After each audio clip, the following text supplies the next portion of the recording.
Hello dear students, and welcome again to the second unit dedicated to Croatian theatre. The focal point of our lesson will be an overview of the history of theatre life in Dubrovnik. Nowadays, Dubrovnik is regarded as one of the most important and well-known tourist destinations in Croatia, but it is also one of the most significant theatre towns on Croatian soil with rich theatre history. But let us first take a brief look at the most relevant social, cultural and political circumstances in Dubrovnik, which are essential for understanding of the development of its theatre life.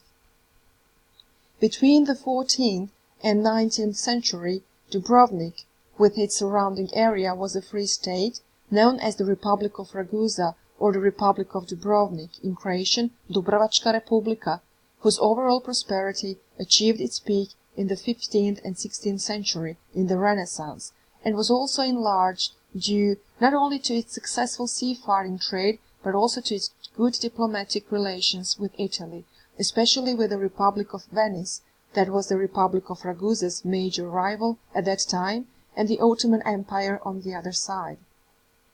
Freedom was extremely important for the people of the Republic of Ragusa, which is shown by its Latin motto that says, "Liberty is not well sold for all the gold." Such steady economic progress turned Dubrovnik into the most noticeable urban area on Croatian soil in the Renaissance, together with the island of Hvar. It enabled its prosperous citizens to invest their money in various artistic and cultural activities, and soon Dubrovnik became a cradle where the Croatian language and literature were nurtured and advocated for. The overall seafaring trade in the Mediterranean Sea, as well as the earthquake of 1667, added to the decline of the Republic of Ragusa, which eventually led to selling some of its territory to the Ottoman Empire, and later losing its independency. In 1808, the Republic of Ragusa ceased to exist officially. The town was conquered by Napoleon's army, and it was formally annexed by the Napoleonic Kingdom of Italy in 1808. The French government did not last for too long in Dubrovnik. In the year 1814, the town was seized by the Austro-Hungarian army, and it was ruled by the Austro-Hungarian monarchy until 1918, when the monarchy fell apart and the town became part of the newly formed kingdom of Serbs, Croats and Slovenes. In 1939, Dubrovnik became part of the newly created Banovina of Croatia, and during the Second World War, Dubrovnik was part of the independent state of Croatia, occupied by the Italian army first and by the Germany after September the 8th, 1943. In 1944, Dubrovnik was liberated from the foreign occupying forces and became part of the Socialist Republic of Croatia and Socialist Federal Republic of Yugoslavia. In 1991, after the fall of Yugoslavia and the establishing of the Republic of Croatia, Dubrovnik became one of its constituent parts. Let us now reflect more on how theatre developed in Dubrovnik. There is some evidence of theatre life in Dubrovnik before the 15th century, but theatre life in Dubrovnik in the time of the Renaissance came to its full swing. The Renaissance is marked by the emergence of several playwrights and poets who had written pastoral plays dealing with the world of satyrs, shepherds, fairies, rural world, or mythological themes, and they set the ground for Marin Držić, a humble priest, unsuccessful student in Siena, in Italy, public notary, the author of political texts, a world traveler, and one of the greatest Croatian playwrights of that time, and one of the greatest Croatian playwrights in general. He wrote mostly comedies, pastoral plays, and one tragedy. His plays were performed both as public and private performances. They were performed in front of the Duke's Palace, Knežev Dvor in Dubrovnik, in the main hall of the Duke's Palace, in the chamber of the City Hall, at wedding receptions, and in Dubrovnik nobility's private homes. It should be emphasized here that Držić's artistic creativity was not fully recognized during his life. He was praised in the later periods that rediscovered his work and appreciated his dramatic works. Even though his plays were published several times in the 17th century, and even though his play Novela od Stanca was staged in Zagreb by the Croatian National Theatre in the late 19th century, Držić and his works experienced a real revival on the stages of Croatian theatres only after the performance of Dundo Maroje, Uncle Maroje, in Zagreb in 1938. In the years to follow, all of his plays have been staged, they have been translated in foreign languages, and have been performed in Croatia and abroad.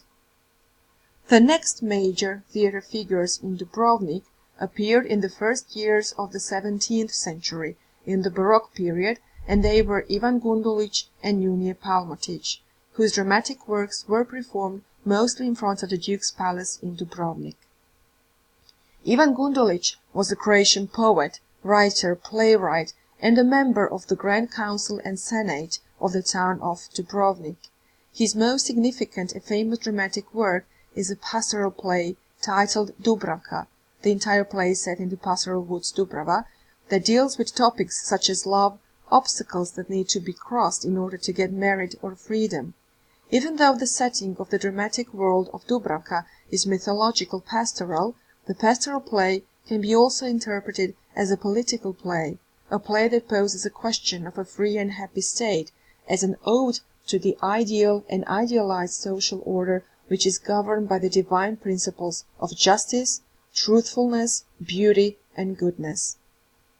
Dubravka has been often performed on the theatre stages in Croatia, and ever since the late 19th century it has been an integral part of the national classic repertoire of Croatian theatres. Junije Palmotić, a Croatian writer and one of the most productive and significant writers and playwrights of the Baroque in Croatia, was mostly known for his successfully staged tragicomedies, melodramas, and pastoral dramas.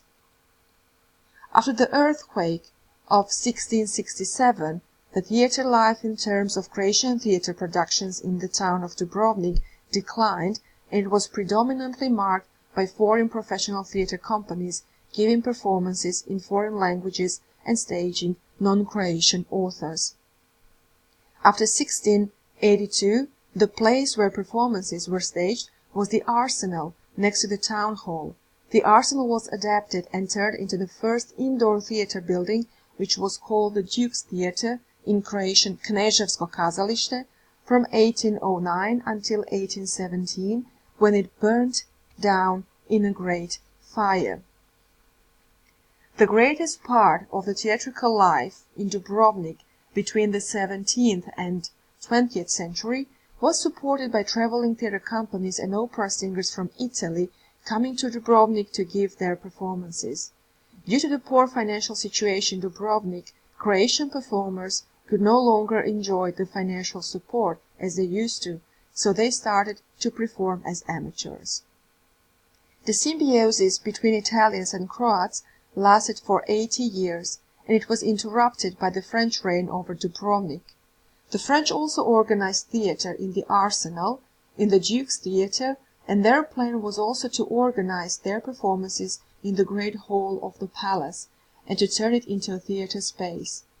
They also wanted to create a theatre space in the town hall, because it lost its function with the fall of the Republic of Ragusa. In the period of the Austrian reign over Dubrovnik, all the theatrical activities were held in an adapted space especially for these purposes, in the house of Goca, Croatian Gučetić, between 1823 and 1864. The theatre building where today's Theatre of Marin Držić in Dubrovnik is situated was erected in 1865 in the city centre, Old Town Dubrovnik. The project was financed by Luko Bonda, in Croatian Bundić, and back then it was called the Bondas Theatre, and it operated under this name until the end of the Second World War. The professional theatre company, known as the Croatian Theatre for Primorje, also staged their performances in the Bondas Theatre from 1942 until 1944. In the period of the Austrian reign over Dubrovnik, there was a great censorship in theatre. Plays that would criticize the government, but also those plays that would stress out Croatian national symbols and characteristics, were strictly forbidden. On the other hand, it was in this period when visiting theatre companies from other Croatian cities would occasionally come to Dubrovnik to give their performances in the Croatian language. The first time when performers from Zagreb came to one of the Adriatic towns was in 1875. Theatrical amateurs and performers from Serbia would also come occasionally to Dubrovnik to give their performances. Even though those visiting theatre companies would come to Dubrovnik on rare occasions, they did encourage the local performers to establish the Croatian Amateur Theatre Company in 1903 and later on the Theatre Company of Dubrovnik that was established in 1924 and that staged Croatian playwrights. The first one was Ivo Vojnović with his play Prolog nenapisane drami, the preface of the non-written play, in 1925. The company worked regularly until 1942. The already mentioned playwright Ivo Vojnović was another great and prolific Croatian writer and statesman from Dubrovnik, often called the last greatest playwright from Dubrovnik. He wrote dramatic works of different genres that, together with his early poetry, was fundamental for Croatian modernism. His dramatic works include comedies, psychological dramas, the plays based on folk traditions with political undercuts, and plays such as Ekvinoci and Dubrovačka Trilogija that deal with the life and themes from the life in Dubrovnik, with the latter one dealing with the fall of the Republic of Ragusa. In 1944, after Dubrovnik was liberated, the National Theatre of Dubrovnik with a regular theatre company made of professionals was established, and in 1967 it was renamed to the Theatre of Marin Držić to honor the great playwright from Dubrovnik. This theatre still exists in Dubrovnik and holds the same name. The regular theatre company of the Theatre of Marin Držić staged their performances in the building of the Bondas Theatre that was restored in 1969. The painted ceiling in the theatre was created by Vlaho Bukovac, a famous Croatian painter who was also pioneer of Croatian modernism in painting. The theme of the work painted on the theatre ceiling in 1901 is the double crowning on heaven and earth. The official ceremonial curtain of the Theatre of Marin Držić, with the motifs from the urban life of Dubrovnik, was painted by a contemporary artist Marko Trebotić in 2008. The main task of this theatre is to preserve Croatian traditional dramatic work and to find the balance between the old and contemporary works written by Croatian authors. Above this theatre also stages dramatic works of foreign authors, both classical as well as contemporary ones. As an important theatre center with rich theatre history, Dubrovnik is also well known for its great theatrical festival, one of the biggest theatrical festivals in Croatia and in the ex-Yugoslavia, that started in 1950 as Dubrovačke ljetne igre, Dubrovnik Summer Festival. The festival was established as a festival of Croatian theatrical achievements based mostly on older Croatian dramatic literature and selected classical dramatic works. It is due to this festival that Croatian theatre made a breakthrough in the European and world theatre maps. The festival is still held every year, where the audience get to see both classical and contemporary dramatic works being staged at different open-air venues in Dubrovnik. Croatian National Radio and Television Award for the best achievements of music and theatre programs of Dubrovnik Summer Festival is called Orlando Award. It was named after Orlando's column in Dubrovnik, a monumental piece or sculpture situated in the center of the old town of Dubrovnik, which depicts a medieval knight holding a sword and shield. The column also supports a flagpole which used to hoist the flag of Dubrovnik, Libertas, freedom. Due to the fact that the column is a monument to freedom, Orlando's column still plays a central role during the opening and closing ceremonies of Dubrovnik Summer Festival because it features the flag Libertas, freedom, as well as the St. Blaise's festival flag, Croatian St. Vlaho, the saint patron of Dubrovnik. So thank you very much for your attention. I truly hope that you have learned something new about theater in Dubrovnik, and if you want to learn something more, you can also check the Word document titled Croatian Theatre in Dubrovnik, which contains more detailed information on this topic.